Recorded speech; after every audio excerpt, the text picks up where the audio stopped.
The idea for this network came about a couple of years ago when Veronica Kann and I and a couple of other folks who work in the counseling and mental health profession on campus were talking about the issues that some Latino students experience navigating the university, and some problems they may have with depression, etc., anxiety in succeeding at the university. And we thought it would be a good idea to start up a peer-led network.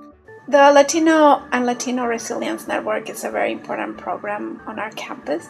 I think it meets a very important need in terms of helping students connect with each other and connect with resources that would enable them to be successful in their trajectories as students at the University of Illinois.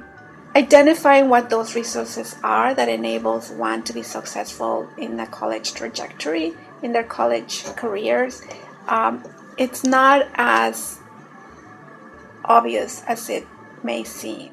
Part of the project, in my estimation, is to make students aware here at the University of Illinois that their feelings, their histories actually matter, right? So that their sense of being in the world is actually really important. Basically, we have two components of the network. The first component that we started this last semester was a class that was taught to undergrads and grads on mental health, Latino mental health and awareness. And we had about 17 students enrolled in the class. Many of them continued on to the second part of the network program, which is a certificate program for students who couldn't attend the class to be able to be trained on mental health issues pertaining to Latino students. So for the certificate program, students had to attend a certain number of workshops that were held in the evenings at La Casa and educational programs on different mental health issues. So another component that we will be adding through this network are drop-in hours that will be available not only at La Casa and the Latino Studies Department, but all over campus. This is a space where students are able to come to learn about more resources on campus, as well as to kind of just have more support with other students who are in the network, as well as just want to have that support with other students.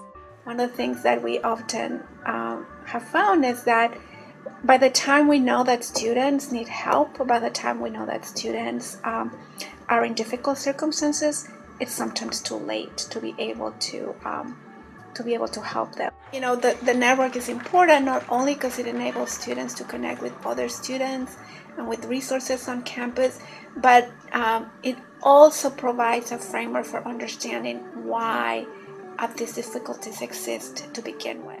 As a new professor here, what I've noticed, just in the courses that I've taught thus far, is that a lot of the Latino students are dealing with not only cultural shock, but a sense of that they aren't as smart as the rest of the students, or they're constantly in a space of questioning their intellectual abilities. And what that actually does is creates a lot of psychological as well as emotional instability.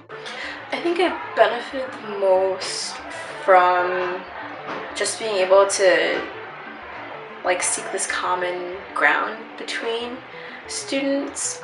Not only did I learn about mental health, but also how to be comfortable in discussing mental health as a Latina and be an advocate for those who experience a type of mental health or go through other issues on campus.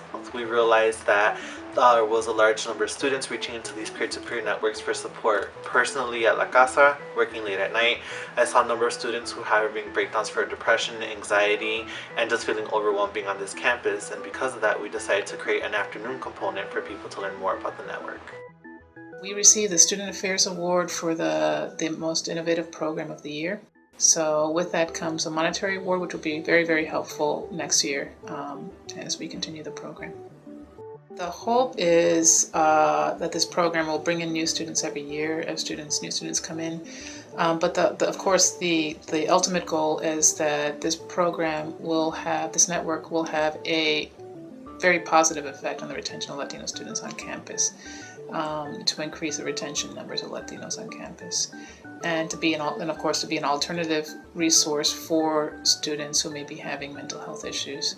So of course there's always a counseling center and the McKinley Health Center, DRES, and other units on campus that are available to address their needs and their issues, but this will be an alternative program.